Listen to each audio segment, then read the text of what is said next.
All right, you're going to hear more and more people say, I can train an AI model to automate 80% of UX researchers' tasks. These days, I can rarely see a junior researcher's role, and I am almost really scared and worried for the future of our career, because it's kind of like having a lot of colleges and no elementary school. If organizations are only supporting and having budgets for senior people and not juniors, how are we going to grow younger people to become seniors, continue growing our industry so that our product research sphere is evolving and growing and maturing over time? Well, if you're feeling the anxiety as a senior or junior researcher, this video is for you. I'm going to show you exactly why I personally don't think your UX research job is dying, even if you are a junior researcher, but how our role is evolving. I'll talk about what I personally feel that you and I need to do to survive in this crazy market today.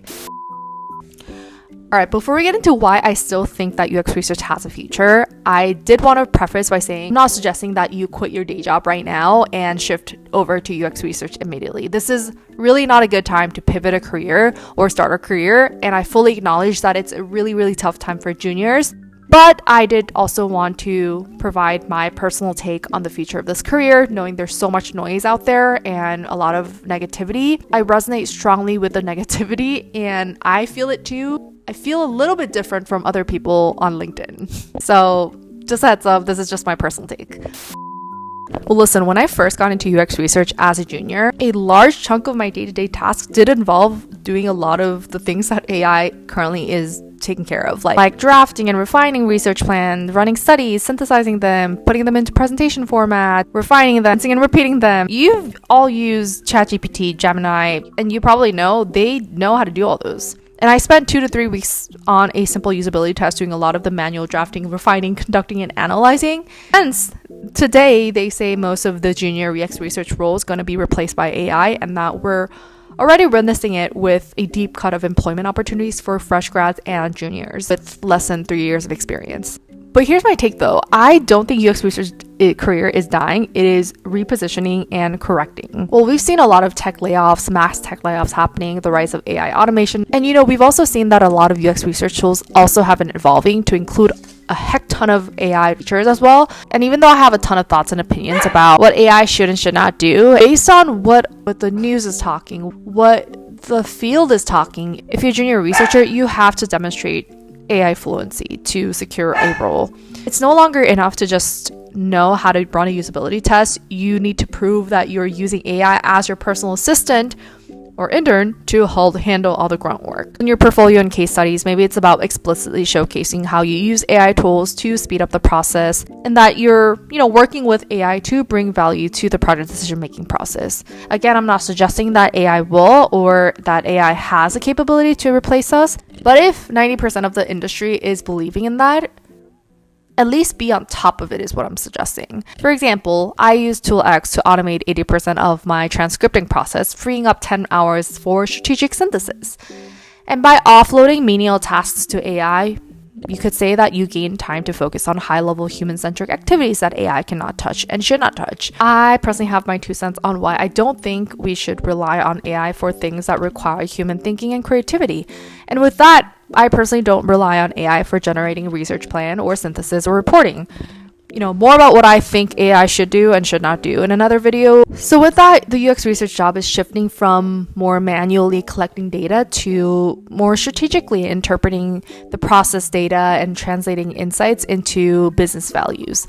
So I don't think UX research is dying. I think those who adapt and seem like they're adapting will reposition themselves into a strategic consulting role rather than just a data collector and data interpreter.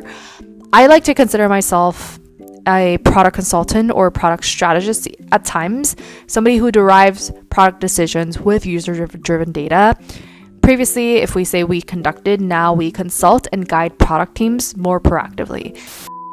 I personally think that we need to shift in how we call ourselves too. So maybe instead of UX researcher, which kind of limits our role to user experience, maybe it's that we position ourselves to more of a product researcher which broadens our role to UX and product and market research. And I feel similarly for designers too. Instead of UX designers, maybe product designers lets us encompass a more broader group of creatives within the space of product. And I can even see UX researchers being called business analyst, business consultant, product consultant. At the end of the day, we help make business decisions and product decisions with the focus on user experience. I want to share a personal analogy about how experience creates job security. I was in paid social media marketing back in 2017, and to me, the core idea of the skill set is so simple, like really nothing complex. And back then there was no AI scares, but the whole idea of my expertise was so simple and manual. I learned it all in 6 months, and I'm still using it to this date. Back then, even like most of the people in our industry thought this is easily something that the computer can do. And a lot of what we did was a lot of A/B testing, like data analysis that was super simple. It just felt like evolution of the computer can probably replace our jobs, and that the manual work we're doing will probably be outdated at some near future. But here's the key. I'm still doing the consulting for clients today for the past 8 years, doing the same exact things that I learned back in 2017 for 6 months. It's not the skill sets, it's the experience that I gained working with specific business industries and niche B2B clients. And that particular experience, that industry context, is what I monetize today. The job itself isn't bulletproof, obviously. The specialized experience is, though. There's no such thing as bulletproof jobs. How I came to define bulletproof jobs are the ones that require complex, specialized experience. I know high-tech companies were considered the most sought-after industry for all of the UX roles, but today, most companies have transitioned into having some online and digital presence. And I recently came back to retail from an AI tech company, and I personally feel so stable and secure with my role because it's an industry that's not changing every 5 minutes, and because it has a secure funding to continue investing into tech tools, aka us.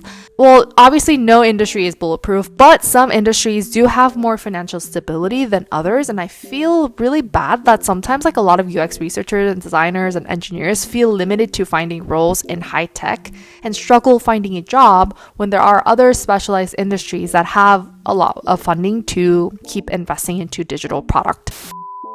So, if you are interested in UX research, don't completely shut down your dream job. I don't think UX research is going anywhere, but it's correcting and repositioning.